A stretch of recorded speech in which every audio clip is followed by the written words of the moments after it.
สวัสดีครับคุณเอกนี่คุณเอกมาจากลาดกระบังนะครับลาดกระบังนี่มากันอีกแล้วแล้วก็ติดเป็นสัญญาณการขโมยตัวมีจอตัวนี้นะครับนี่หันตัวจอออกมาให้เพื่อนๆดูนี่เป็นแบบ two way นะรีโมทมีหน้าจอนะครับตัวนี้เป็นตัวท็อปแบบรีโมทนะครับก็จะมีตัวนี้เป็นลูกบิดแล้วก็มีรีโมทนะครับติดตั้งเรียบร้อยแบบปลั๊กเสียบตรงรุ่นรถเพิ่งออกด้วยออกได้กี่วันแล้วออกวันที่26ครับ26เขาไม่กี่วันนี้เองโอเครถใหม่ๆนะครับไม่มีป้ายติดสัญญาณการขโมยไว้ก่อนยิ่งตัวนี้เนี่ยลูกบิดนี่เขาไม่มีสัญญาณการขโมยให้เนาะได้แค่ป้องกันการแทงเบ้านะครับแต่ไม่ป้องกันการถีบคอเนาะเพราะฉะนั้นตัวนี้นี่ติดไว้จะได้มีเสียงดังๆดังไหม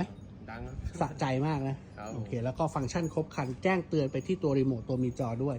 อยู่บนห้องนะครับอยู่บนอาคารก็สามารถรู้ตัวได้เร็วและกลับมาได้ทันเวลาวันนี้ก็ขอบคุณมาก